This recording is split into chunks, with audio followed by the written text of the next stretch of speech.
যখন মানুষ উঠবে তখন তাকে 5টা প্রশ্ন করা হবে। কয়টা ভাই? এই 5টা প্রশ্নের আগে সে তার পা সামনেও ফেলতে পারবে না, পিছনেও ফেলতে পারবে না। আমরা কি একটু চিন্তা করতে পারছি কত ভয়ঙ্কর হবে বিষয়টা? এই সামান্য গরমে আমাদের অবস্থা খারাপ, সূর্য সেদিন সামনে নিচে, আর মানুষ উঠে দাঁড়িয়ে আছে। তাদেরকে 5টা প্রশ্ন করা হবে। যতক্ষণ পর্যন্ত প্রশ্নের উত্তর দিতে পারছে না, সামনেও যেতে পারবে না, পিছনেও আসতে পারবে না, পা নড়াতে পারবে না। 1, তোমার পুরো জীবনটা তুমি কোন কাজে ব্যয় করেছো? উত্তর কি রেডি আছে আমাদের কাছে? আমরা কি বলতে পারবো, হে আল্লাহ, আমরা আমাদের পুরো জীবন তোমার ইবাদত করে কাটিয়েছি? 2, তোমার যৌবন স্পেশালি তুমি কোন কাজে ব্যয় করেছো? তোমার যৌবন তুমি স্পেশালি কোন কাজে ব্যয় করেছো? যুবকরা কি উত্তর দেওয়ার জন্য প্রস্তুত আছে যে আমাদের যৌবন আমরা আল্লাহর পথে কাটিয়েছি? সবাই কি বলতে পারবো? 3 নাম্বার, তোমার রিজিকের উৎস কি ছিল? কোন পথে সম্পদ অর্জন করেছো? 4 নাম্বার, কোন পথে সম্পদ ব্যয় করেছো?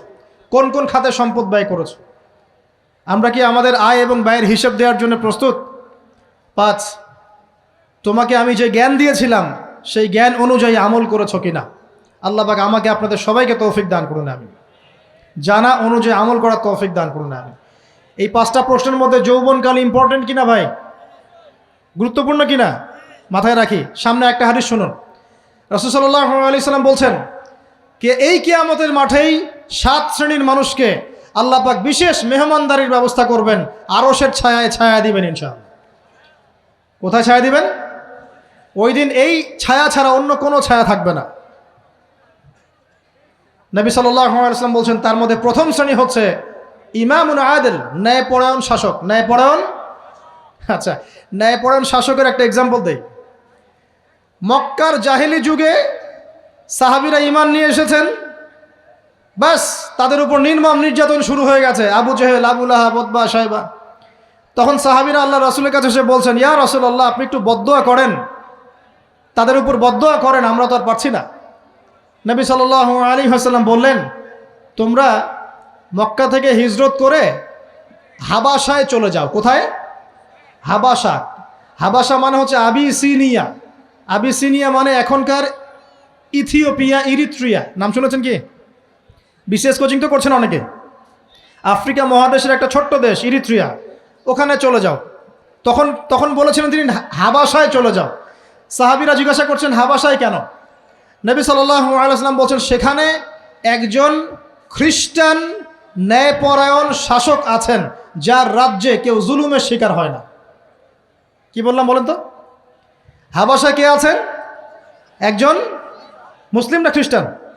খ্রিস্টান ন্যায়পরায়ণ শাসক আছেন যার রাজ্যে কেউ জুলুমের শিকার, মুসলমান নন এমন একজন শাসকের প্রশংসা করে আমাদের নবীজি বললেন তার রাজ্যে কেউ জুলুমের শিকার হয় না।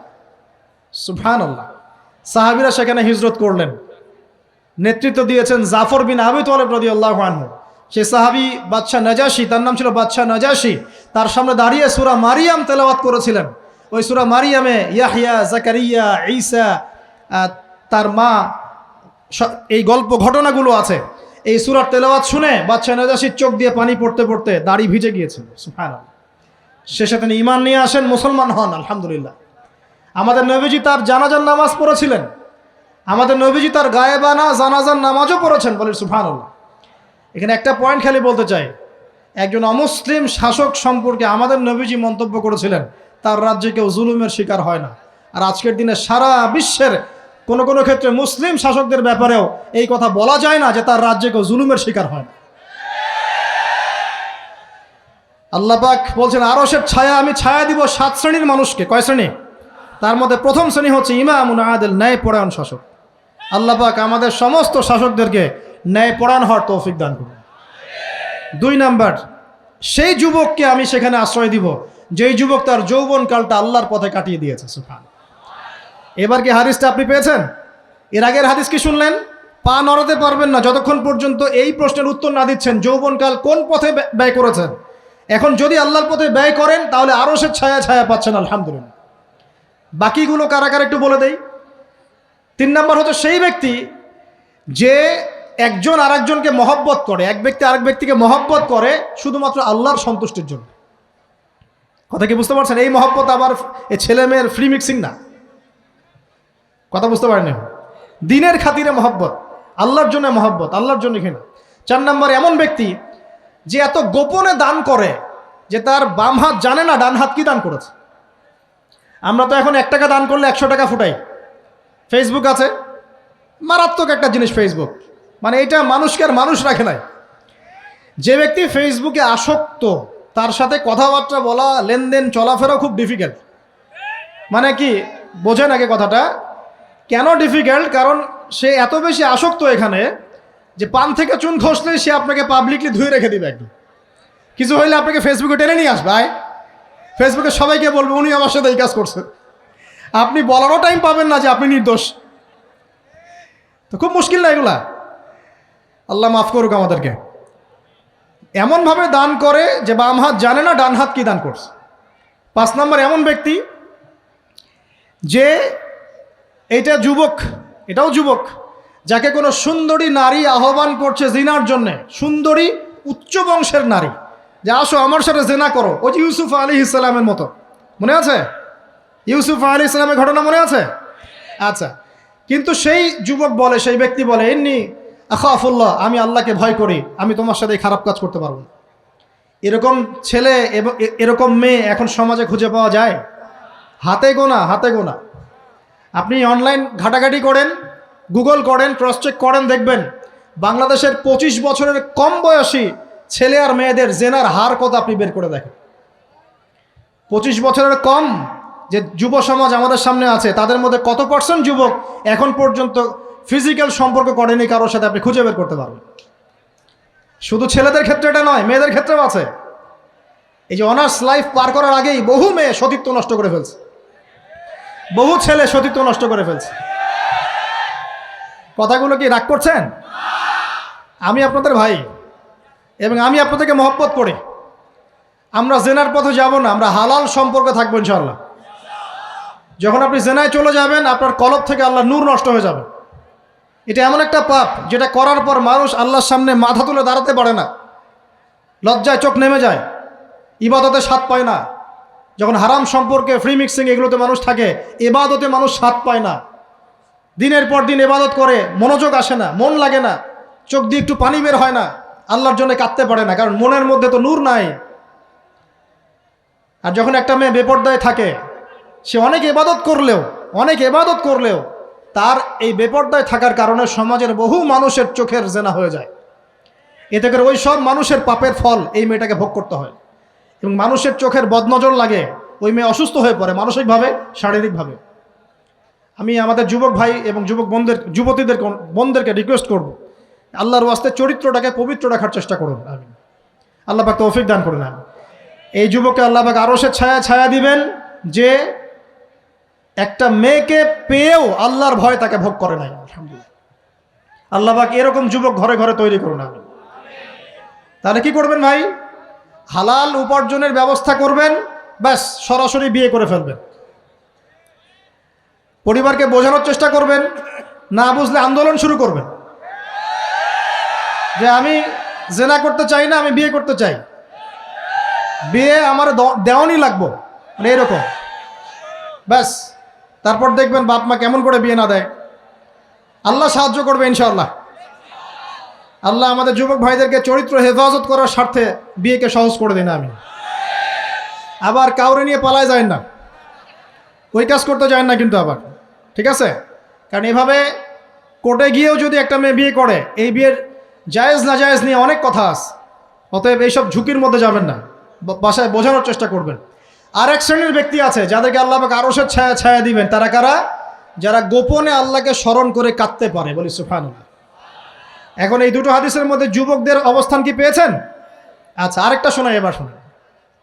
নবী সাল্লাল্লাহু আলাইহি ওয়াসাল্লাম বলেছেন, 5টা জিনিস আসার আগেই 5টা বিষয়কে মূল্যায়ন করো। 1, তোমার বার্ধক্য আসার আগেই তোমার যৌবনকে মূল্যায়ন করো। যৌবনের গুরুত্ব পেলেন তো এবার? তোমার মৌত আসার আগেই তোমার জীবনকে মূল্যায়ন করো। সচ্ছল থাকা অবস্থাতেই অসচ্ছলতাকে মূল্যায়ন করো, অসচ্ছলতা আসার আগেই সচ্ছলতাকে মূল্যায়ন করো। অসুস্থতা আসার আগেই সুস্থতাকে মূল্যায়ন করো। এবং এই যে কথাটা বললাম যে তোমার বার্ধক্য আসার আগেই যৌবনকালটাকে মূল্যায়ন করো, এই হাদিসগুলোর মধ্যে আমরা সংক্ষিপ্ত পরিসরে যৌবনকালের গুরুত্ব পাচ্ছি কিনা ভাই? এখন এই যৌবনকালটা আমাদের কাটানো উচিত আল্লাহ পাকের ইবাদতের মধ্য দিয়ে। এই যৌবনকালটা আমাদের কাটানো উচিত কয়েকটা বিষয়ের মধ্য দিয়ে। তার মধ্যে আমি 10টা পয়েন্ট আপনাকে বলবো। কয়টা ভাই? 10টা। এক, এই যৌবনকালে সবার আগে আমাদের কর্তব্য হচ্ছে দ্বীনের ইলম অর্জন করা। কি করা ভাই? দ্বীনের ইলম অর্জন বলতে আমি কি বোঝাচ্ছি? দ্বীনি ইলম অর্জন বলতে আপনাকে আমি বোঝাচ্ছি যে কমপক্ষে কোরআনটুকু তেলাওয়াত করতে শিখুন, হাদিসগুলো পড়তে শিখুন, ইসলামী বইপত্র পড়াশোনা করুন, পাশাপাশি জেনারেল সাবজেক্টগুলোও পড়াশোনা করুন। এদিকে আপনি এগিয়ে যান, এদিকেও এগিয়ে যান, দুই দিকে আগাতে থাকেন। এর পাশাপাশি বরেণ্য ওলামায়ে কেরামদের সোহবতে থাকার চেষ্টা করেন। যারা রিনাউন্ড এবং বরেণ্য ওলামায়ে কেরাম, তাদের সোহবতে থাকার চেষ্টা করেন। ইলম অর্জনের অনেক ধাপ আছে। শুরু করেন কোরআন তেলাওয়াত দিয়ে, তারপরে আস্তে আস্তে হাদিসে যান, কোরআনের তাফসিরে যান, ইতিহাস পড়েন, ইসলামের ইতিহাস পড়েন, ইসলামিক অর্থনীতি পড়েন, রাসূলের জীবনী সিরাত পড়ে দেখেন, ইসলামিক ফিখের বইগুলো পড়ে দেখেন। আস্তে আস্তে গ্র্যাজুয়ালি আপনি সামনে যাবেন। এই সিলেবাসটা আপনি কোত্থেকে পাবেন? এই সিলেবাসটা দেখবেন প্রত্যেক জেলায় জেলায় বরেণ্য কওমি ওলামায়ে কেরাম আছেন না, তাদের সাথে পরামর্শ করবেন, আপনাকে সুন্দর সিলেবাস করে দেবে ইনশাআল্লাহ। এইভাবে আপনি পড়াশোনা করবেন এবং ওস্তাদের সাথে থেকে পড়াশোনা করবেন। একা একা সব কিছু করা যায়?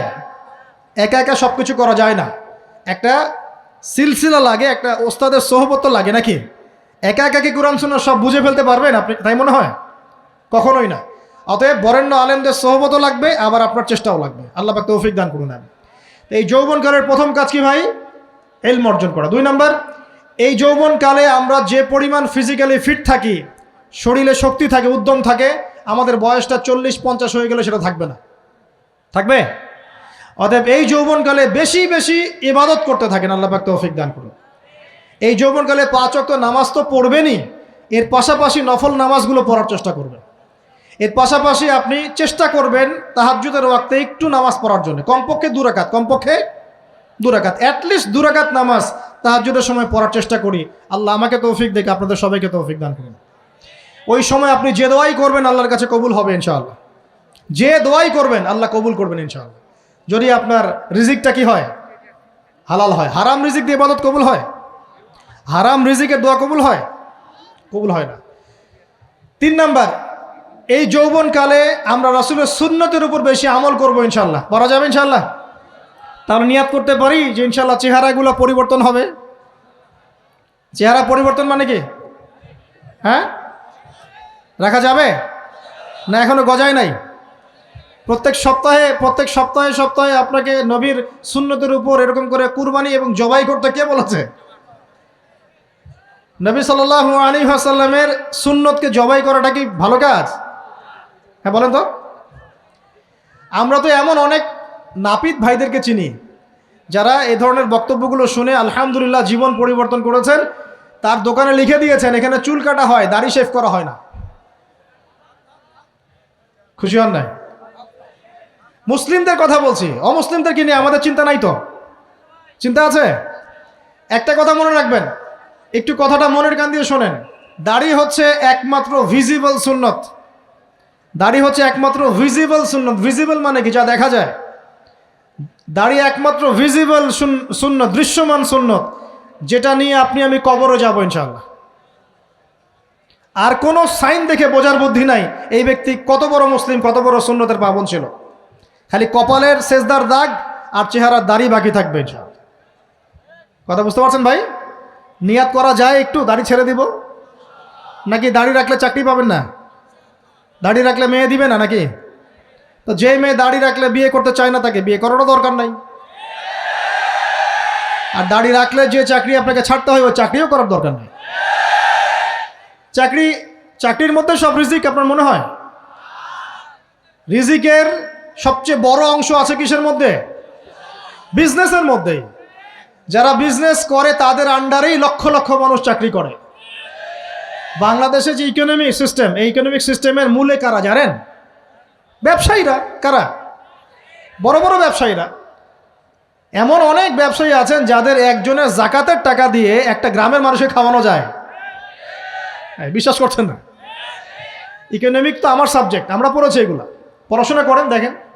বিজনেস, এরপরে আছে ক্রিয়েটিভ কোনো প্রজেক্ট, এমন কোনো প্রজেক্ট যেটা এখন পর্যন্ত কেউ লঞ্চ করে নাই। এখন অনলাইনে অনেকে আয় করেন না, আজকে থেকে 20 বছর আগে মানুষ এটা করেছিল। এখন অনেক মানুষ বাহির থেকে পড়াশোনা করে দেশে এসে এই যে ডেইরি প্রজেক্ট করছে, পোলট্রি করছে, নতুন নতুন অনেক প্রজেক্ট করছে না? কৃষিভিত্তিক অনেক কাজ করছে। তারা কি সচ্ছল না? আমি একজন ভাইয়ের কথা জানি, যিনি আলহামদুলিল্লাহ আল্লাহর এই অধম বান্দার ওয়াজ শুনে সুদের চাকরি ছেড়ে দিয়েছিলেন। চাকরি ছেড়ে দিয়ে তিনি চায়ের বিজনেস শুরু করে, চায়ের বিজনেস। তো ইদানিং জানলাম তিনি এখন মানুষকে টাকা ধার দেন। মাশাআল্লাহ, তিনি এখন মানুষকে টাকা ধার দেন চায়ের ব্যবসা করেই। আর আমাকে তো এখনো মানুষের কাছে হাত পাততে হচ্ছে। কথা বুঝতে পারেন নাই? আল্লাহ পাক তাকে সুদ ছেড়ে দেওয়ার জন্য সচ্ছল করে দিয়েছেন, এই ওসিলা দিয়েই তিনি সচ্ছল হয়েছেন আলহামদুলিল্লাহ। রিজিক কার হাতে? এটা বিশ্বাস করেন, রিজিক আল্লাহর হাতেই। আল্লাহ পাক চাইলে আপনাকে বেহিসাব রিজিক দিবেন ইনশাআল্লাহ তাআলা। অতএব সুন্নতকে বিসর্জন দিয়ে নয়, সুন্নতে থাকেন, আল্লাহ পথ খুলে দিবেন ইনশাআল্লাহ। আল্লাহ পাক তৌফিক দান করুন। যুবক ভাইদেরকে বলছিলাম, তাহলে প্রথম কাজ আমাদের ইলম অর্জন করা, তারপরে কি ভাই? নামাজের পাবন্দ হওয়া, আর নামাজ ফরজের পাশাপাশি নফলগুলোও চর্চা করা। 3 নম্বর বলেছি রাসূলের সুন্নতের উপর একদম ইস্তেকামা, দৃঢ়ভাবে আমল করা। আর সুন্নত শিখতে হলেই তো 3 দিনের জন্য বেরিয়ে যান, 7 দিনের জন্য, 40 দিনের জন্য বেরিয়ে যান। সুন্নত শিখিয়ে আপনাকে বাসায় পাঠাই দিবে ইনশাআল্লাহ। পড়াবে না?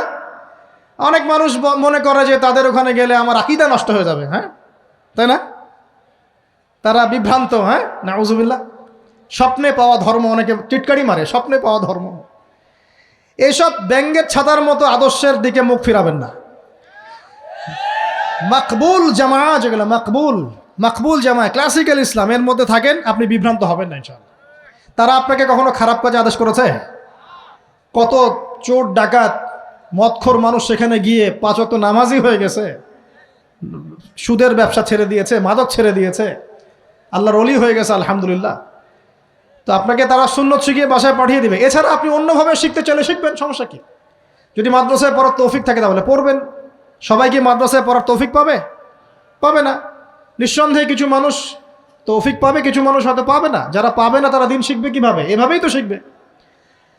সুন্নতের উপর আমল করতে হবে, এটা সবচেয়ে বড় কথা। আল্লাহ পাক আমাদের সবাইকে সুন্নাহর উপর আমল করার তৌফিক দান করুন। 4 নম্বর ভাই, যৌবনকালে আমরা আমাদের সময়গুলোকে মূল্যায়ন করবো ইনশাল্লাহ। কথা বুঝতে পারছি ভাই? সময় মূল্যায়ন কেমন? আপনার দিন রাতের একটা রুটিন থাকবে, এলোমেলো লাইফ লিড করবেন না।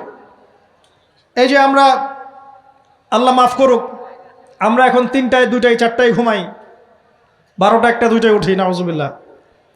এতে করে কি আমাদের রুটিন লাইফটা ঠিক আছে?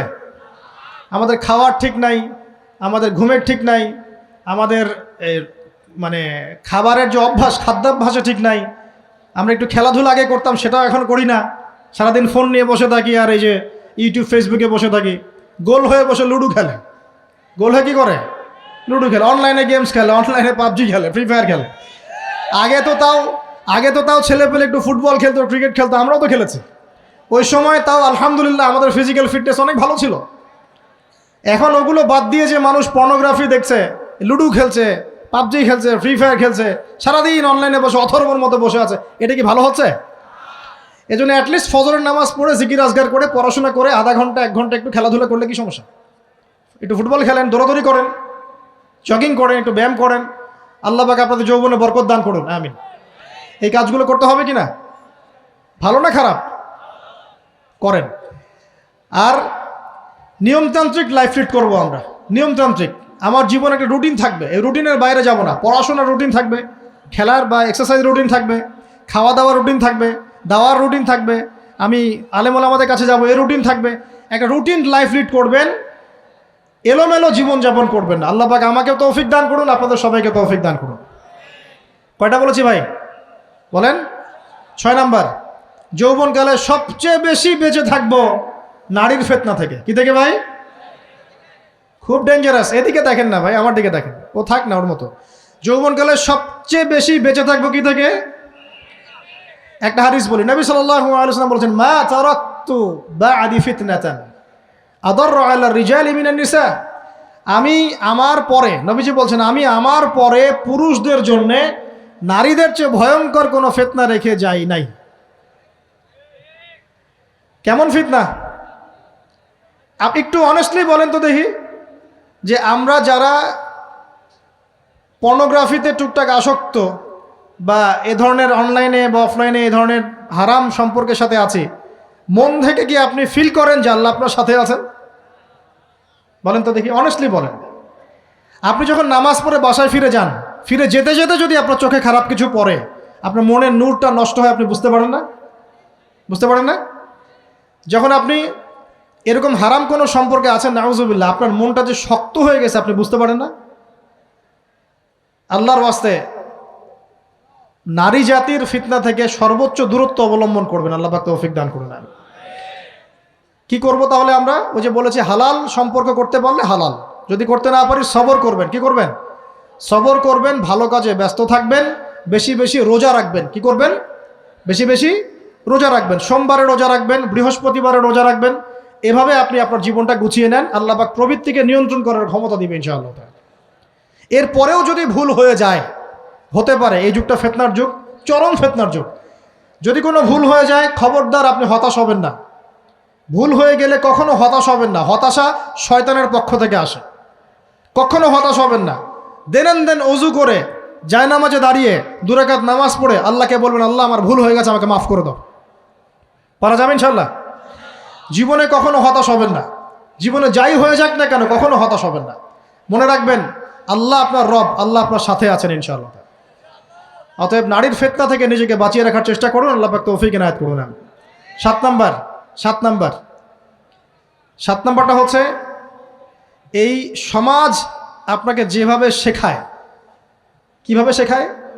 এই যে স্কুল, কলেজ, ইউনিভার্সিটি, চাকরি, বিয়ে, সন্তান প্রতিপালন, আর তারপর ইন্না লিল্লাহি ওয়া ইন্না ইলাইহি রাজিউন, এই তো শেখায় নাকি? সবসময় মনে রাখবেন যে আল্লাহ রাব্বুল আলামিনের পরিকল্পনাই আপনার উপরে সবচেয়ে বেশি অগ্রাধিকার যোগ্য, সমাজের পরিকল্পনা নয়। পরিবার আপনাকে চাপ দিচ্ছে, চাকরি পাস না, পড়াশোনা করিস না, হ্যাঁ পড়াশোনায় কেন তুই 80 নাম্বার পাইলি না, কেন চান্স পেলি না, কবে চাকরি পাবি, কবে আমাদেরকে দেখবি, খাওয়াবি, পড়াবি, এই যে চাপগুলো চারপাশ থেকে আসে কি না?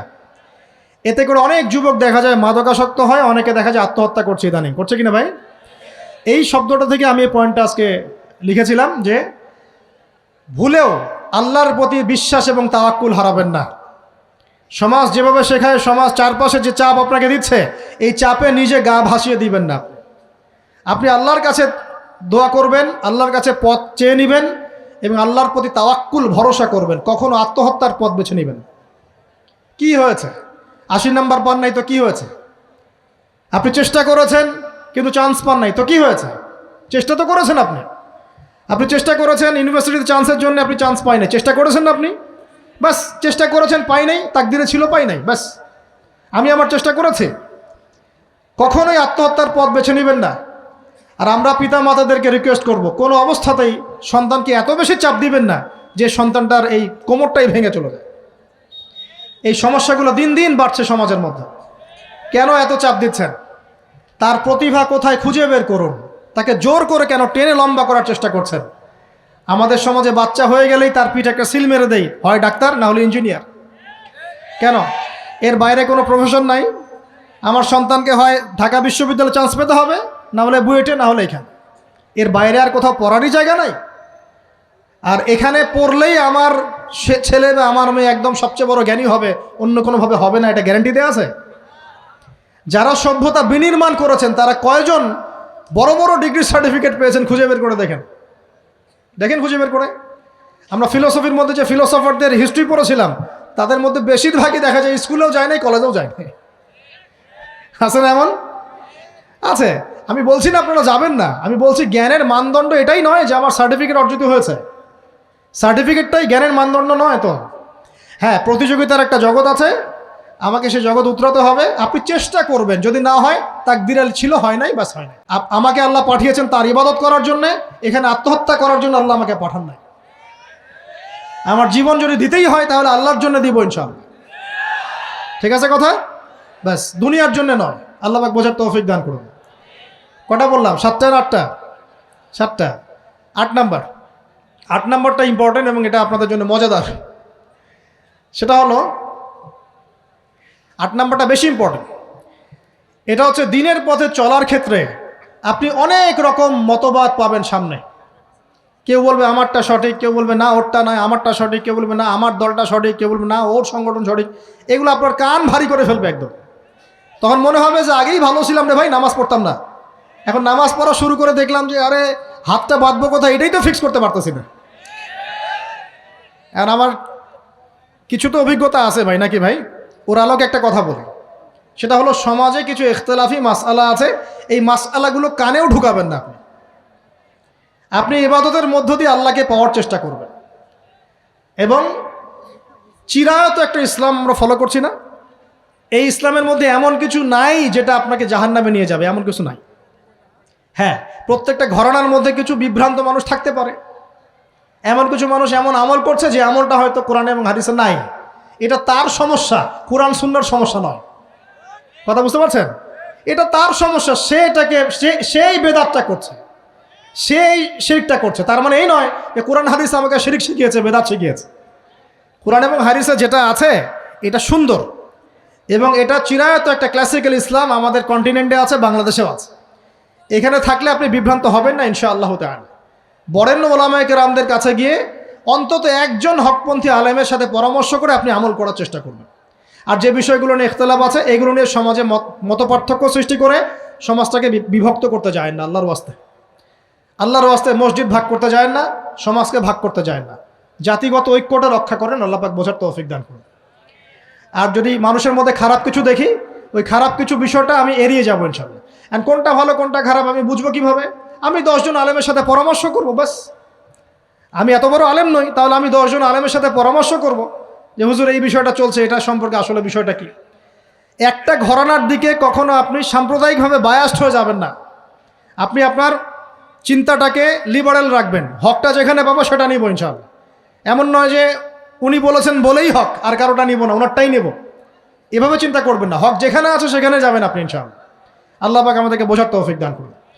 আর যে ইখতিলাফগুলো আছে এগুলো নিয়ে সমাজকে বিভক্ত করতে যায় না, মতানৈক্য নিয়েই ঐক্য হবে ইনশাআল্লাহ তাআলা। আল্লাহ পাক আমাদেরকে এই কথাটা বোঝার তৌফিক দান করুন। আর শেষের দুটো হলো যৌবনকালে আমরা আমাদের পরবর্তী জীবনের প্রস্তুতি গ্রহণ করবো ইনশাআল্লাহ। কারণ বার্ধক্যের জীবনে আপনি কিন্তু এই কাজগুলো এখন করতে পারছেন, সেগুলো পরে পারবেন না। অতএব এই সময়ই আপনি আপনার রিজিকের একটা অংশ সঞ্চয় করার চেষ্টা করুন, কিছু সাস্টেইনেবল অ্যাসেট করার চেষ্টা করুন, যাতে পরবর্তী বয়সে গিয়ে আপনাকে দিনের দিকে কাজ করার জন্য দুনিয়ার ফিতনায় পড়তে না হয়। আল্লাহ পাক আপনাদেরকে হালাল রিজিকের ব্যবস্থা করে দিন, আমি দোয়া করি আল্লাহুম্মা আমিন। আর সবশেষ যেটা বলতে চাচ্ছিলাম, দেখুন যৌবনকালে আমরা যা করতে পারবো অন্য সময় পারি না। তাই এই যৌবনেই ইলম অর্জন করে আল্লাহ পাকের দিনের এই দাওয়াতের মেহনত আমরা শহরে শহরে, গ্রামে গঞ্জে, জেলায় উপজেলায়, প্রত্যন্ত অঞ্চলে সমস্ত জায়গায় পৌঁছে দেবো ইনশাআল্লাহ। যৌবনকালে আমরা বেশি বেশি দাওয়াতি কাজ করার চেষ্টা করবো, আল্লাহ পাক তৌফিক দান করুন। যতটুকু জানেন, আপনি এতটুকু জানেন না যে নামাজ পড়তে হয় 5 ওয়াক্ত, তাহলে নিজে পড়েন, মানুষকে নামাজের দাওয়াত দেন। আপনি এতটুকু জানেন না যে ভাই সুদ খাওয়া হারাম, জানেন কি না ভাই? ব্যাস আপনি মানুষকে বলেন যে ভাই হালাল খাই, সুদ না খাই। আপনি এতটুকু জানেন না যে জেনা করা হারাম, বাস আপনি আপনার বন্ধুকে দাওয়াত দেন, ভাই জেনার দিকে যাস না এবং হারাম অ্যাফেয়ার্সে যাস না। যতটুকু জানেন অতটুকু মানুষের কাছে পৌঁছে দেন, আল্লাহ পাক তৌফিক দান করুন। যুবক ভাইদেরকে আমি এই 10টা নসিহত করলাম আজকে, এই নসিহতগুলো একটু মেনে চলেন, যৌবনটা সুন্দর হবে ইনশাআল্লাহ। এছাড়া আর অনেক নসিহত আছে, এগুলো ওই যে বইগুলোর নাম বলে দিয়েছি, আল্লামা তাকি উসমানী হুজুরের যে বইগুলো, এগুলো পড়েন, ইনশাআল্লাহ দেখবেন আরও অনেক হেদায়েত আপনি পাবেন। মোটা দাগে কথা হচ্ছে ইলম অর্জন করতে হবে। রাজি আছে কিনা ভাই? রাজি আছে কিনা বলেন? ইলম অনুযায়ী আমল বাড়িয়ে দিব, রাজি আছে কিনা? হকপন্থী ওলামায়ে কেরামের সাথে পরামর্শ করে চলবো, রাজি আছে কিনা? আমরা যৌবনকালে হালাল রিজিক অন্বেষণের চেষ্টা করবো, রাজি আছে কিনা? যৌবনের সময়কে বিন্যাস করে চলবো, এলোমেলো জীবনযাপন করবো না, রাজি আছে কিনা? নারীদের ফিতনা থেকে বেঁচে থাকার চেষ্টা করব, রাজি আছে কিনা? আগামী দিনের জন্য, ইসলামকে এগিয়ে নেওয়ার জন্য দাওয়াতের মেহনত করব, রাজি আছে কিনা? আচ্ছা, এখন আসেন, এগুলো আমাদের করণীয় ছিল, কিন্তু আমাদের যুবকরা এখন করছে কি সেটা শোনেন। আমাদের যুবকরা এখন কিশোর গ্যাং করছে, কিশোর গ্যাং। কি করছে? আপনাদের পরিবারের কর্তা যারা আছেন তাদেরকে আমি একটু রিকোয়েস্ট করব, আপনার সন্তানের দিকে খেয়াল রাখেন। আপনার সন্তানকে যত ছোট মনে করছেন, আপনার সন্তান এখন এত ছোট নয়। কিশোর বয়সে সে এমন পাপও করে ফেলেছে যা আপনি এখনো করেন নাই। কিশোর বয়সে এমন এমন পাপ করা তার শেষ যা আপনি এখনো চিন্তাও করতে পারেন না। অতএব সন্তানকে শুধু গায়ে গতরে বড় করলে হয় না। আমরা যে সন্তানকে মানুষ করার জন্য নিজের ঘাম ঝেড়ে দিচ্ছি, মানুষ করার অর্থ হচ্ছে ওর আত্মাটাকে গড়ে তোলা, শুধু দেহটাকে গড়ে তোলা নয়, তার আত্মাটাকে গড়ে তুলুন। সন্তানের দিকে খেয়াল রাখেন। ঢাকা শহরে কিশোর গ্যাংয়ের দৌরত্বে টেকা যাচ্ছে না। রাস্তাঘাটে ছিনতাই করছে, মাদক সেবন করছে, মানুষের সম্পদ মোবাইল ধূপ করে কেড়ে নিয়ে দৌড় দিচ্ছে, এক গ্যাং আরেক গ্যাংয়ের সাথে মারামারি করছে। এগুলো শিখছে কোত্থেকে? এগুলো শিখছে আপনার ওই যে অপসংস্কৃতি দেখে দেখে। পশ্চিম থেকে, আমাদের পার্শ্ববর্তী থেকে অনেক অপসংস্কৃতি ঢুকছে ভিতরে, ওটা দেখে দেখে দেখে দেখে শিখছে কি করতে হয় না করতে হয়। দুইটা গ্যাং তৈরি করছে এবং সিনেমাতে যেমন দেখানো হয় সে নিজেকে ওই রকম করে চিন্তা করা শুরু করেছে। এই কনসেপ্টগুলো মানুষ পাচ্ছে কোথায়? নাটক সিনেমা থেকে পাচ্ছে। একটা দল ক্রিয়েট করেছে, সে সেই দলের নেতা হয়েছে, আরেক দল তাকে মারতে আসছে, সে আবার তাকে মারতে যাচ্ছে। এই যে জিনিসগুলো, এগুলো নাটক সিনেমায় দেখানো হচ্ছে না এখন? যুবকরা শিখছে কোত্থেকে এগুলা? বাংলাদেশের মেয়েদেরকে একসময় শেখানো হয়েছে তুমি সুন্দর না, তুমি কি না, তাদের মনে ঢোকান তুমি সুন্দর না, আরো সুন্দর হতে চাও, আরো সুন্দর হতে চাও, এই ক্রিম মাখো সুন্দর হয়ে যাও।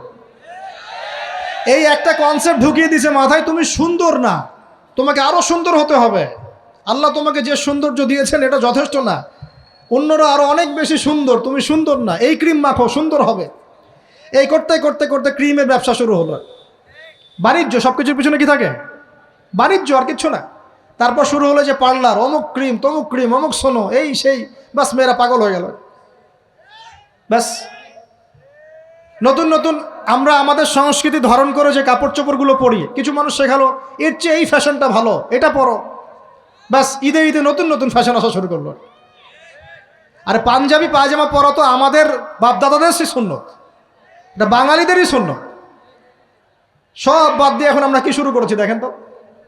তো এগুলো কিন্তু মিডিয়া দিয়ে আপনাদেরকে ঢোকানো হয়, মিডিয়া থ্রু দিয়ে। আমরা দেখছি এখন যুবকরা, বহু যুবক মাদকাসক্ত হয়ে যাচ্ছেন, হচ্ছেন কি না? কিসের এত হতাশা ভাই? কি হয়েছে? আপনার গার্লফ্রেন্ড আপনাকে ছেড়ে চলে গেছে? তা গেছে না হয়তো, কি হয়েছে ভাই? কি হয়েছে? গার্লফ্রেন্ড ছেড়ে চলে গেছে তো কি হয়েছে? আল্লাহ পাকের জমিনে কি মেয়ের অভাব নাকি? আরে শেষ জামানায় একজন ছেলের পিছনে 40টা মেয়ে ঘুরবে। 40টা মেয়ে ঘুরবে না, আসলে সরি ফর দ্য ল্যাঙ্গুয়েজ, 40 জন নারীর দায়িত্ব একটা ছেলেকে নিতে হবে শেষ জামানায়। মানে মা, বোন, ফুপু, খালা, স্ত্রী, এই সব মিলে 40 জন কাঁধে উঠে যাবে। এখন ঘরে ঘরে মেয়েদের সংখ্যা বাড়ছে না? নবীজি বলেছেন শেষ জামানায় মেয়েদের সংখ্যা বাড়বে, ছেলেদের সংখ্যা কমবে। কমছে কি না ছেলেদের সংখ্যা? এখন হয়তো এভারেজ 100, 104, পরে দেখবেন আরও বেড়ে গেছে। শুধু আমেরিকার হিস্ট্রি ঘেটে দেখেন, ওখানে ছেলে মেয়ের অনুপাতটা কেমন। কমছে সব জায়গাতেই, আরও সামনে কমবে। তো একজন গার্লফ্রেন্ড আপনাকে ছেলে চলে গেছে, ব্যাস জীবনটা উৎসর্গ করে দিতে হবে তার জন্যে? এখন কি ফেন্সিডিল, গাঁজা, ইয়াবা এগুলো সেবন করতে হবে? আপনাকে কে সৃষ্টি করেছেন ভাই? কি উদ্দেশ্যে? প্রথমে কি একটা বলেছে, কি উদ্দেশ্যে? আমাকে আল্লাহ পাঠিয়েছেন দুনিয়াতে নামাজ পড়তে, রোজা রাখতে, দিনের প্রচার করতে, দিনের জ্ঞান অর্জন করতে, এই তো। তা আমি একজন মেয়ের জন্য জীবন নষ্ট করে দিব কেন? আমি তাহলে আল্লাহর কাছে কি মুখ দেখাবো আর নবীর কাছে কি মুখ দেখাবো? ওখানে গিয়ে বলবো আল্লাহ আমি আমার অমুক প্রেমিকার জন্য আশেক হয়ে একদম জীবন দিয়ে দিয়েছি, আত্মহত্যা করেছি। গেছে ভাই, যাইতে দেন। যে ব্যক্তি আপনার অবস্থানকে মূল্যায়ন করে নাই সে আপনার যোগ্য ছিল না। এখন আপনি কি করবেন? নিজের অবস্থান উন্নত করেন, আপনার পিছনে লাইন ধরে ঘুরবে ইনশাআল্লাহ। এটাই বাস্তবতা। দুনিয়া খুব খারাপ জিনিস। মানুষ মানুষের অবস্থানকে মূল্যায়ন করে, মানুষ মানুষের অবস্থানকেই মূল্যায়ন করে, কিন্তু আল্লাহ রাব্বুল আলামিন আপনাকে সর্বাবস্থায় ভালোবাসেন। আলহামদুলিল্লাহ। এই যে আমরা এখন অনেক পাপ করছি না, আল্লাহ কি আমাদেরকে আযাব দিয়ে ধ্বংস করে দিয়েছেন? আল্লাহ পাক এখনও আমাদেরকে ভালোবাসেন, রহম করেন, অপেক্ষায় আল্লাহ পাক অপেক্ষা করছেন কখন তওবা করবে, আমি তওবা কবুল করব। এই কখন আমার বান্দা খালি একবার বলে আস্তাগফিরুল্লাহ, আল্লাহ পাক সাথে সাথে মাফ করে দেবেন ইনশাআল্লাহ। আর সেই আল্লাহকে ভুলে আপনি কার পিছনে ছুটছেন? আমরা কিন্তু নিয়াত করতে পারি ভাই যে আমরা যারা ওয়াজ শুনলাম জীবনে কোনোদিন সিগারেটে হাত দিব না ইনশাআল্লাহ। রাজি আছি ভাই? অন্য বড় বড় জিনিস তো বহু দূরের কথা। আচ্ছা, অনেকে রাজি হয় নাই কেন? আপনারা কি অলরেডি আসক্ত? আমি অনেক ভাইকে দেখেছি মাশাআল্লাহ ইফতার খুলেই একদম বেনসন টানা শুরু করে। হ্যাঁ, এটা যে হারাম আপনাদের কেউ ওয়াজ করে শোনায় নাই? এটাকে কি মনে করেন আপনারা, হারাম না হালাল? কেউ বলেছে মাকরু, নাকি মাকরু ফতোয়া দিয়েছে? মাকরুহ শব্দের অর্থ জানেন আপনি? মাকরুহ শব্দের অর্থ কি একটু শোনেন। সূরা বনী ইসরাইল খুলবেন। কোন সূরা? সূরা বনী ইসরাইল। আল্লাহ পাক বলছেন আমি বনু ইসরাইলকে এই কাজগুলো করতে নিষেধ করেছিলাম। কোন কোন কাজ? জেনা করো না, জেনার ধার কাছে যেও না, এতিমের মাল আত্মসাৎ করো না, শিরিক করো না ইত্যাদি।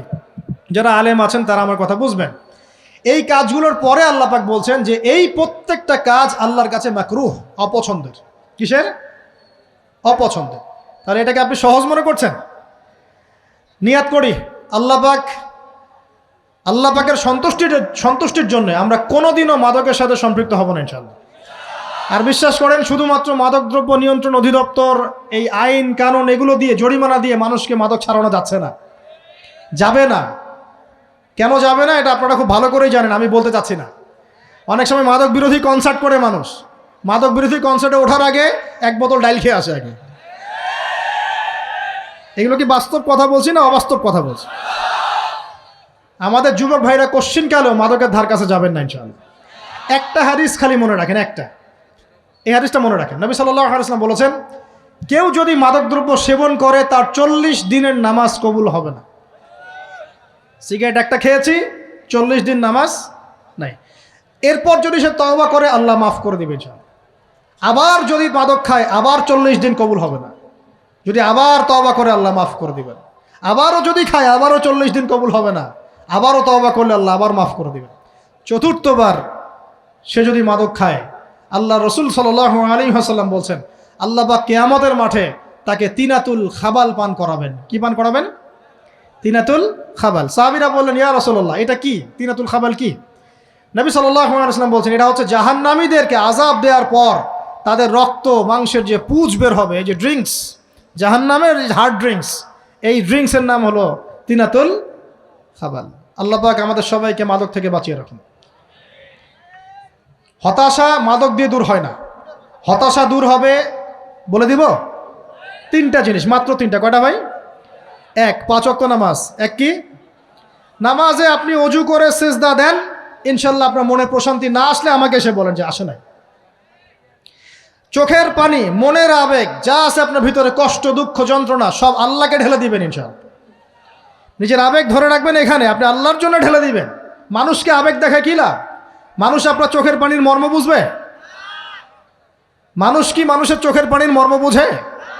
আপনার পিতা যদি মারা যায় আমার কাছে এসে দোয়া চান কান্নাকাটি করে, আমি দোয়া করতে পারবো কিন্তু আমি কিন্তু আপনার ফিলিংসটা বুঝতে পারবো না। আপনার অনুভূতি কে বুঝতে পারবেন? আল্লাহ পাক আপনার ঘাড়ের রগের চেয়েও কাছে আছে। সুবহানাল্লাহ, সুবহান। আল্লাহ পাক ঘাড়ের রগের চেয়ে কাছে আছে। গতকালকে বাংলাদেশের একজন বরেণ্য আলেমের সাথে একটা কনফারেন্সে ছিলাম। উনি বলছিলেন যে এক ব্যক্তি, এটা শোনেন, এক ব্যক্তি খুব তার শখ যে তিনি সাহাবীদের মতো নামাজ পড়া শিখবেন। কথা বুঝতে পারছেন? সাহাবীদের মতো নামাজ শিখবেন। তো একজন বরেণ্য আলেমের কাছে এসেছেন, এসে বলছেন যে আমাকে সাহাবীদের মতো নামাজ শিখিয়ে দেন। তখন সেই আলেম আরেকজন আলেমের সন্ধান দিয়েছেন, যা তুমি তার কাছে যাও, তিনি শেখাবেন। তো সেই ব্যক্তি একটু অবাক হয়েছেন, কারণ যাকে প্রশ্ন করেছিলেন তিনি অনেক বড় মুহাদ্দিস, আর যার কাছে পাঠানো হচ্ছে তিনি অত বড় মুহাদ্দিস নন, কিন্তু আবেদ, আমল করেন। তাকে গিয়ে বলছেন উনি আমাকে পাঠিয়েছেন সাহাবীওয়ালা নামাজ শিখিয়ে দেন। তখন তিনি বলছেন ঠিক আছে, সুন্দর করে অজু করে আসো, সুন্দর করে অজু করে আসো। অজু করার সময় খালি খেয়াল রাখবা যে আমি অজু করছি শুধু আল্লাহর সন্তুষ্টির জন্য। কি খেয়াল রাখবেন? অজু করছি শুধু আল্লাহকে রাজি খুশি করার জন্য অজু করছে, আর কোনো উদ্দেশ্য নাই আমার। অজু করতে যাচ্ছে, তিনি আবার বলছেন দাঁড়াও, শুধু আল্লাহকে রাজি খুশি করার জন্য অজু করো। আবার শুরু করছেন, আবার বলছেন শোনো, শুধু আল্লাহকে রাজি খুশি করার জন্য অজু করো। এভাবে বলতেই আছেন। নামাজে দাঁড়িয়েছেন, দাঁড়ানোর আগে বলছেন শোনো, শুধু আল্লাহকে রাজি খুশি করার জন্য নামাজ পড়ো। বলতেই আছেন। এক পর্যায়ে সে ব্যক্তি নামাজ শুরু করলো। নামাজে মনোযোগ এদিক ওদিকে যায়, আর তার মাথায় এটা আসে, এই শুধু আল্লাহকে রাজি খুশি করার জন্য আমাকে নামাজ পড়তে হবে, শুধু আল্লাহকে রাজি খুশি করার জন্য নামাজ পড়তে হবে, এই চিন্তা তার মনের মধ্যে ঘুরপাক খাচ্ছে। এভাবে নামাজটা সে শেষ করেছে। শেষ করে চিন্তা করছে যে নামাজ তো পুরোপুরি মনোযোগ দিতে পারলাম না, বারবার মাথার মধ্যে এরকম চিন্তা আসছে, আল্লাহ আমাকে তো মাফ করে দাও, নামাজটা আমার মনে হলো না ঠিক মতো। তখন সে ফিরে এসে সে ওস্তাদকে বলছেন, আমার তো নামাজ এরকম করে পড়লাম, কিন্তু শেষমেশ মনে হলো যে নামাজটা হয়তো কবুল হয় নাই, আল্লাহর কাছে খুব মাফ চাইলাম, আল্লাহ আমাকে মাফ করে দাও, নামাজটা মনে হলো না। তখন সেই যে প্রথম ব্যক্তি যিনি পাঠিয়েছেন তিনি বলছেন, এটাই হলো সাহাবীওয়ালা নামাজ। তারা আল্লাহকে রাজি খুশি করার জন্য নামাজ পড়তেন, নামাজ শেষ করে আল্লাহর কাছে ইস্তেগফার করতেন, আল্লাহ কিছুই হলো না। আমার কথা কি বুঝতে পারছেন? অতএব আল্লাহকে রাজি খুশি করার জন্যে আপনি আপনার আবেগ, আপনার ইবাদত সব ঢেলে দিবেন ইনশাআল্লাহ, অন্য কারো কাছে কিছু পাওয়ার আশা করবেন। অতএব নামাজ আপনার মাদকের দিকে যাওয়া লাগবে না, নামাজই আপনার হতাশা দূর করে দেবে ইনশাআল্লাহ তাআলা। 2 নাম্বার আমল হচ্ছে কোরআন তেলাওয়াত। যে ব্যক্তি কোরআন তেলাওয়াত করতে পারে নিয়মিত, তার মনের মধ্যে এই হতাশা, এই ভীরুতা, এই কাপুরুষতা কিচ্ছু আসবে না ইনশাআল্লাহ। আমি গ্যারান্টি দিচ্ছি আপনাকে, হতাশা আসবেই না আপনার মনে যদি আপনি কোরআন বুঝতে পারেন। কোরআনের একটা আয়াত নিয়ে কোনো সময় দেখা যায় 2-3 ঘন্টা সময় পার হয়ে যাচ্ছে, আয়াতটা ছেড়ে সামনে যেতে পারছি না। কোরআনের ভিতরে ঢুকলে আপনি দুনিয়ায় ভুলে যাবেন কি হচ্ছে আশপাশে। আমি এমন অনেক আলেমকে দেখেছি যে একটা বই, পাতলা একটা বই, আরবি বই নিয়ে পড়া শুরু করেছেন, ওই যে ফজরের পরে জোহরের ওয়াক্ত হয়ে যাচ্ছে, বইটাই শেষ করতে পারেননি এখন। বুঝতে পারবেন মনে হয় যখন আপনি ইলমের ভিতরে ঢুকে যাবেন, কোরআনের ভিতরে, হাদিসের ভিতরে, আপনার দুনিয়ার খেয়ালই নাই। একজন আলেম তিনি এক রাত্রে একটা বই লিখেছিলেন, চটি বই, এক রাত্রের মধ্যে। বলা হচ্ছে, তার সম্পর্কে বলা হচ্ছে যে রাতের খাবার তাকে দেয়া হয়েছে যে আপনি এটা খেয়ে নেন। তো সে খাবারটা পাশেই আছে, খাবারটা খাবো, এটা লিখে খাবারটা খাবো, এরকম তার চিন্তা ছিল। ফজর হয়ে গেছে, বই লিখাও শেষ, খাবার এই অবস্থায় পড়ে আছে, ডুবে গেছেন ভিতরে, খাওয়ার মাথায় তার খেয়াল নাই। এরকম হয়। একজন মনীষী, বিখ্যাত মনীষী, রিয়াদুস সালেহীন কিতাবের রাইটার, সংকলক আল্লামা নববী রাহিমাহুল্লাহ, এরকম সারা রাত চলে গেছে, পাশে 2টা খেজুর, ওই 2টা খেজুর খাওয়ারই সময় পান। হাদিস নিয়ে গবেষণা করতে রাত পার হয়ে গেছে। আমি বলতে চাচ্ছি, যখন ইলমের ভিতরে, কোরআন হাদিসের ভিতরে ঢুকে যাবেন, আপনার দুনিয়ার খেয়াল আপনার চলে যাবে ইনশাআল্লাহ। এই টেনশন, হতাশা, এই সেই বাদ, তখনই আল্লাহ পাক আপনাকে তার পক্ষ থেকে রহমত দিবেন, বরকত দিবেন, আল্লাহ আপনার দুনিয়ার কাজগুলো করে দিবেন ইনশাআল্লাহ। তখন দেখবেন কেউ আপনার দুনিয়ার ওই কাজটা করে দিয়েছে, কেউ ওই কাজটা করে দিয়েছে, কেউ বাসায় খাবার পাঠিয়ে দিয়েছে, আল্লাহ পাকই এগুলো করাই দিবেন ইনশাআল্লাহ। তো প্রিয় ভাইরা, মাদকে যাব না আল্লাহর কাছে আসবো? 2 নাম্বার কোরআন তেলাওয়াত, 3 নাম্বার আল্লাহর জিকির। 3 নাম্বার কি ভাই? আল্লাহর জিকির। চলতে ফিরতে সব সময় মুখ চলতে থাকবে, মুখ না চললেও মনে মনে মন তাজা থাকবে, মনে মনে জিকির হতে থাকবে। মনে মনে জিকির করতে পারেন? মুখ নড়বে না, কিন্তু মনে মনে আপনার একটা জিকির হতে থাকবে, সুবহানাল্লাহ বা আলহামদুলিল্লাহ, লা ইলাহা ইল্লাল্লাহ, আল্লাহু আকবার। পারা যাবে? পারে। মানুষের মন কখনো চুপ করে থাকে না, কিন্তু মানুষের মন অলওয়েজ কিছু না কিছু চিন্তা করতে থাকে না, যতক্ষণ না ঘুমায় মানুষ। তো প্রিয় ভাইরা, বেশি বেশি জিকির করবো, সুবহানাল্লাহ, আলহামদুলিল্লাহ, লা ইলাহা ইল্লাল্লাহ, আল্লাহু আকবার, লা হাওলা ওয়ালা কুওয়াতা ইল্লা বিল্লাহ, এগুলো চলতে থাকবে। আল্লাহ পাক তৌফিক দান করুন, আমিন। আমরা আমাদের সমাজে যুবকদেরকে এরকম টিকটকে দেখছি, অনলাইনে আসক্ত দেখছি, জেনায় আসক্ত দেখছি, পর্নোগ্রাফিতে আসক্ত দেখছি। আমরা দেখছি আমাদের যুব সমাজকে মাদকে আসক্ত, কিশোর গ্যাংয়ে আসক্ত। এইগুলো কি আমাদের কাম্য ছিল ভাই? আমাদের কাম্য ছিল? এই অবস্থায় কি যুব সমাজ আল্লাহ পাকের দিনের পতাকা হাতে নিয়ে আল্লাহর জমিনে দিন কায়েম করতে পারবে কিনা, একটু আমাকে উত্তর দেন দেখি। এখন এই অবস্থায় পারবে? অতএব অবস্থার উন্নতি করতে হবে কিনা? উন্নতির জন্য রাজি আছি কিনা ইনশাআল্লাহ? আমরা চাই কি আল্লাহ পাকের দিনটা আল্লাহর জমিনে প্রতিষ্ঠা লাভ করুক, আল্লাহর দিন সবার ঘরে ঘরে পৌঁছে যাক, আল্লাহ পাকের দিনের যে সৌন্দর্য সবাই সেটাই, এই সৌরভটা সবাই পাক। আমরা চাই কিনা? সমাজে শান্তি প্রতিষ্ঠা হোক, আবার সেই রাসূলের মতো যুগ চলে আসুক, আমরা চাই কিনা? অতএব আমাদের সবাইকে যৌবনের এই প্রলোভনগুলো থেকে বেরিয়ে এসে আল্লাহ পাকের ইবাদতে আত্মনিয়োগ করতে হবে। আল্লাহ পাক আমাদের সবাইকে তৌফিক দান করুন, বলি আমিন। আমাদের সবাইকে আল্লাহ রাব্বুল আলামিন কোরআন এবং হাদিসের গভীর জ্ঞান অর্জন করার তৌফিক দান করুন, বেশি থেকে বেশি ইবাদত করার তৌফিক দান করুন। আল্লাহ পাক সবাইকে হারাম সমস্ত রিজিক থেকে বাঁচিয়ে রাখুন, জেনা, ব্যভিচার এবং নারীর ফিতনা, মাদক থেকে আল্লাহ বাঁচিয়ে রাখুন। আল্লাহ পাক আমাদের সবাইকে হালাল রিজিক, হালাল সম্পর্ক যথেষ্ট করে দিন। আল্লাহ পাক আমাদের সবাইকে যেন দিনের দাওয়াতের মেহনত করার তৌফিক দান করেন এবং আলেম ওলামার সাথে পরামর্শ করে দিন শেখার এবং বোঝার তৌফিক দান করেন। আচ্ছা, আমার কাছে কিছু প্রশ্ন উত্তর আছে, এইগুলোর উত্তর দিয়ে আমি ইনশাল্লাহ শেষ করব। আপনারা শান্তভাবে বসুন। আর লেকচার শেষ করার আগে দুটো বিষয় বলে শেষ করছি, একটু মনোযোগ দিন। আমাদের যুবতী দিনী বোনদের জন্য, এখানে বোনরা আছেন না? আছেন কি না? দিনী বোনরা আছেন? একটা নসিহত দিনী বোনদের জন্য আমি একটা নসিহত করতে চাচ্ছি, একটা নসিহত। আমার এই একটা নসিহত একটু মন দিয়ে শুনুন প্রিয় দিনী বোন। এদিকে দেন, ওইদিকে দেন, ভলেন্টিয়ার। রাসূলুল্লাহ সাল্লাল্লাহু আলাইহি ওয়াসাল্লাম আমাদের দিনী বোনদের জন্য জান্নাতে যাওয়ার একটা ফর্মুলা বলে দিয়েছেন। আমি কি বলবো সেটা? আচ্ছা, রাসূলুল্লাহ সাল্লাল্লাহু আলাইহি ওয়াসাল্লাম বলেছেন আমাদের দিনী বোনেরা, আমাদের মায়েরা, এই নারী জাতি মাত্র 4টা কাজ করলে জান্নাতের যে কোনো দরজা দিয়ে ইচ্ছা প্রবেশ করতে পারবেন। ইনশাআল্লাহ। খুশি হন নাই? কয়টা কাজ? মাত্র 4টা। এক, যদি আমাদের দিনী বোনেরা 5 ওয়াক্ত নামাজটা ওয়াক্ত মতো পড়ে, আল্লাহ পাক তৌফিক দান করুন, বলি আমিন। 2 নাম্বার, যদি তারা রমাদান মাসের রোজাটাকে ঠিক মতো আদায় করতে পারে। 1 নাম্বার 5 ওয়াক্ত নামাজ ঠিকঠাক আদায় করা। 2 নাম্বার রমজান মাসে সওম রাখা। 3 নাম্বার তাদের লজ্জাস্থানের হেফাজত করা, মানে শরঈ পর্দা মেনটেন করা, শরঈ পর্দা মেনটেন করা। এবং আমি বলে দেই, চেহারাটা আপনাদের পর্দার অন্তর্ভুক্ত। এটা নিয়ে অনেক বাকবিতণ্ডা হয় না সমাজে, চেহারা দেখানো যাবে কি যাবে না ইত্যাদি। চেহারা আপনার পর্দার অন্তর্ভুক্ত বিষয়, ফুল স্টপ। এর উপরে ফতোয়া অনেকভাবে দিচ্ছে, কিন্তু বরেণ্য উলামায়ে কেরামের কিতাবগুলো ঘাটাঘাটি করেন, তাদের ফতোয়া হচ্ছে চেহারা আপনার পর্দার অন্তর্ভুক্ত বিষয়, চেহারা ঢেকে রাখবেন, আল্লাহ পাক তৌফিক দান করুন। চোখ থাকবে খোলা, ঠিক আছে। 4 নাম্বার, স্বামীর আনুগত্য করতে হবে। স্বামীর আনুগত্য, এই যে আনুগত্য শব্দ শুনলেই মানুষের একটা মানে নেগেটিভ ধারণা তৈরি হতে পারে। স্বামীর আনুগত্য মানে কি আমি তার দাসত্ব করব? আনুগত্য মানে, প্রিয় দিনী বোন, আনুগত্য মানে দাসত্ব নয়। আনুগত্য মানে কোরআন সুন্নাহর যে বিধানগুলো আপনার স্বামী আপনাকে পালন করতে বলবে, আপনি সেগুলো করবেন, আপনি করতে বাধ্য। কিন্তু স্বামী যদি কোরআন সুন্নাহর বাইরে কিছু করতে বলে, সেটা মানতে আপনি বাধ্য নন। স্বামী যদি আপনাকে বলে যে সুদ খাও, এই যে সুদী এনজিওতে আসো, নাম লেখাও। স্বামী যদি আপনাকে বলে যে আসো বেপর্দায় বাইরে যাই, সাজুগুজু করে বের হও, চলো ঘুরে আসে বেপর্দায়। স্বামী যদি বলে দেবরকে একটু খাবারটা দিয়ে আসো, আমার অফিসের কলিগ আসছে, খাবার পরিবেশন করো, আসো ডাইনিংয়ে আসো। এই যে হারাম কাজ, বেপর্দার আদেশ করছে, সুদের আদেশ করছে, আপনি সেগুলো পালন করবেন না।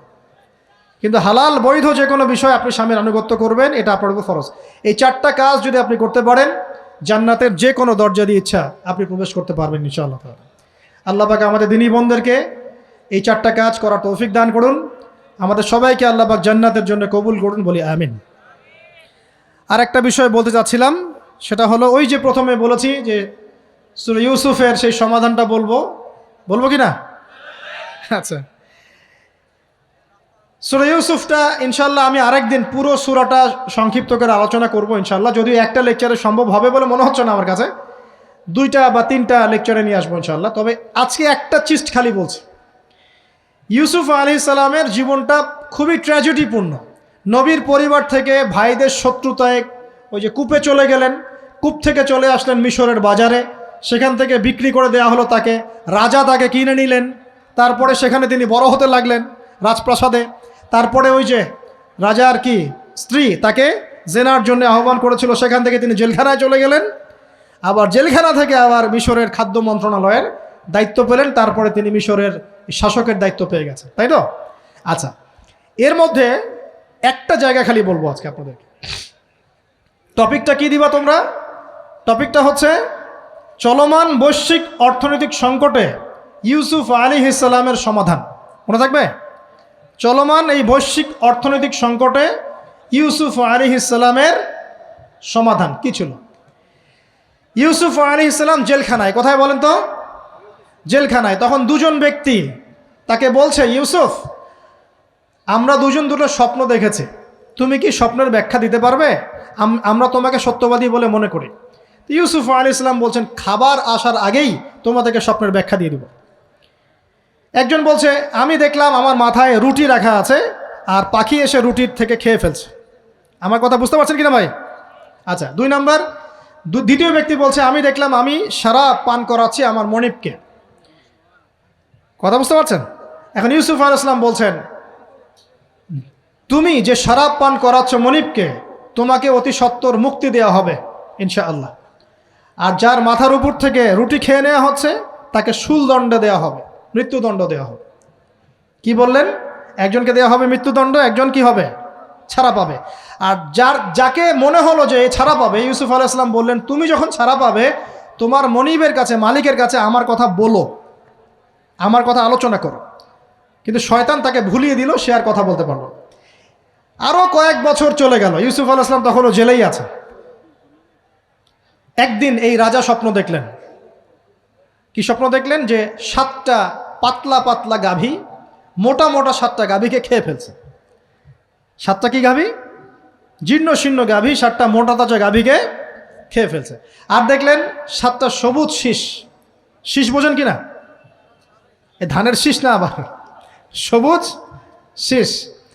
আর দেখছেন এই যে শীষ মরে গেলে যেমন দেখায় না একটা রং, এরকম শীষ। তো এখন রাজা খুব চিন্তিত হয়ে পড়লেন যে আসলে এই স্বপ্নের কি ব্যাখ্যা। তিনি সবাইকে ডেকে বললেন, স্বপ্নের ব্যাখ্যা কি তোমরা জানো? তখন রাজ্য পরিষদের এই যে এমপি মন্ত্রী যারা আছে তারা বলছে, না এটা কি স্বপ্ন, আর দুগাসু আহলাম, এটা একটা বাজে স্বপ্ন, উদ্ভট স্বপ্ন, আমরা এটার মানে জানি না। আমরা হলে তাই তো বলতাম নাকি ভাই? কিন্তু ওই ব্যক্তি স্মরণ হয়ে গেল যে ছাড়া পেয়েছে, আরে ইউসুফ তো স্বপ্নের ব্যাখ্যা দিতে পারে। দৌড়ে গেলেন তিনি জেলখানায়। ইউসুফ আইয়ুহা সিদ্দিক, হে সত্যবাদী নবী ইউসুফ, আমাকে কি এই স্বপ্নের ব্যাখ্যা বলতে পারবেন? 7টা জীর্ণ শীর্ণ গাভী 7টা মোটা তাজা গাভীকে খেয়ে ফেলছে। ইউসুফ আলাইহিস সালাম এই স্বপ্ন শুনে বললেন, ইউসুফ আলাইহিস সালাম শুধু স্বপ্নের ব্যাখ্যাই দিলেন না, বরং এই স্বপ্ন যে সত্য এটা তিনি বিশ্বাসও করলেন। এই স্বপ্ন একটা সমস্যাকে নির্দেশ করছে এটাও বুঝে ফেললেন। এই সমস্যার সমাধানও তিনি দিয়ে দিলেন। বলেন সুবহানাল্লাহ। আমার কথা বলছেন, ইউসুফ আলাইহিস সালাম স্বপ্নের ব্যাখ্যা দিচ্ছেন না, বরং স্বপ্নটা যে সত্য তিনি মেনে নিচ্ছেন এবং এই স্বপ্নের ফলে একটা সামনে খারাপ সময় আসতে যাচ্ছে এটা তিনি বিশ্বাস করছেন এবং এর সমাধান তিনি জাতিকে দিচ্ছেন। ইউসুফ আলাইহিস সালাম বলছেন, তোমাদের সামনে 7 বছর দুর্ভিক্ষ হবে। কি হবে বলেন? 7 বছর। সারা বিশ্বের অর্থনৈতিক প্রেক্ষাপট একটু বিবেচনা করেন তো, যে আমরা একটা খারাপ সময়ের দিকে যাচ্ছি না আস্তে আস্তে, এবং নীরব একটা দুর্ভিক্ষ সারা ওয়ার্ল্ডে চলছে না? করোনার সময় ছিল, ওই সময় একটা সমস্যা ছিল, ইউক্রেন রাশিয়ার ইস্যু ছিল, আরও অনেক ইস্যু আছে, শুধু এগুলো ইস্যু নয়। অপচয় ইস্যু আছে, দুর্নীতি ইস্যু আছে, জুলুম আছে, তারপরে যে পারমাণবিক ক্ষেত্রগুলো আছে, বড় বড় পরাশক্তিদের চাপ আছে, অনেক ব্যাপার আছে, রিজার্ভ কমে যাওয়া, অনেক বিষয় আছে। সারা বিশ্ব একটা অর্থনৈতিক মন্দা দেখছে কিনা? ইউসুফ আলাইহিস সালাম বললেন, 7 বছর তোমাদের এখানে প্রচুর ফসল ফলবে।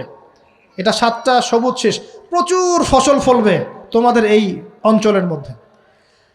তোমরা একটা কাজ করো, তোমরা ওই 7 বছরের ফসলের যতটুকু অংশ তোমাদের না খেলে নয়, অতটুকু দিয়ে তোমরা তোমাদের জনগণের চাহিদা পূরণ করো, আর বেশি অংশটাকে রিজার্ভ করে রেখে দিও। আমার কথা বুঝতে পারছেন? ইউসুফ আলাইহিস সালাম বলছেন না যে স্বপ্নটা সত্য, তিনি সমাধান দিচ্ছেন উল্টা। এটা তো হবে সামনে, স্বপ্ন সত্য মিথ্যা তো দূরের কথা, এটা সামনে হতে যাচ্ছে। 7 বছর তোমরা প্রচুর ফসল ফলাবে, এই ফসলের একটা বড় অংশ রিজার্ভ করে রেখে দিও, আর বাকি অংশটা দিয়ে তোমরা জনগণের চাহিদা পূরণ করো। মানে অপচয় করা যাবে না, যাবে কোনো সম্পদ অপচয় করা যাবে না।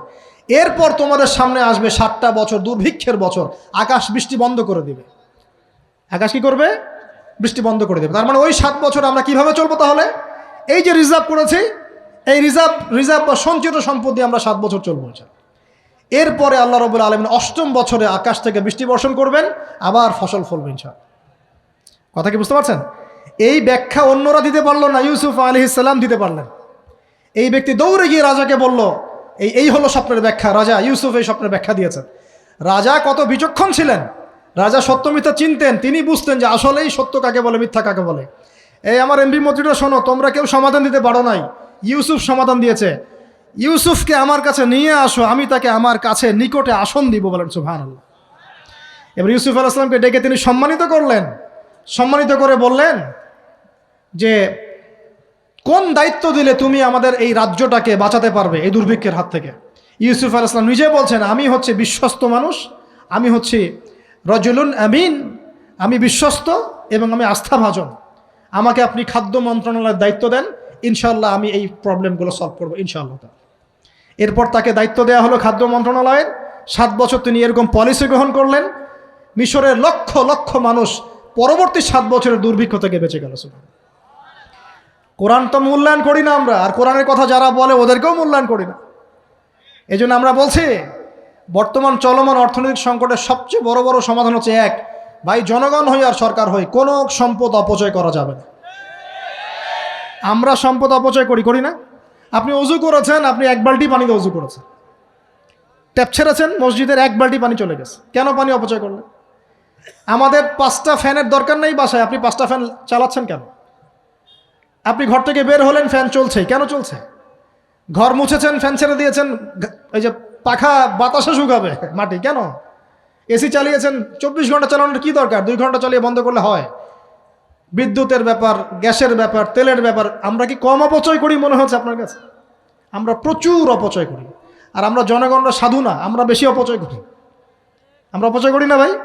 প্রমাণ আপনি নিজের বাসায় পাবেন।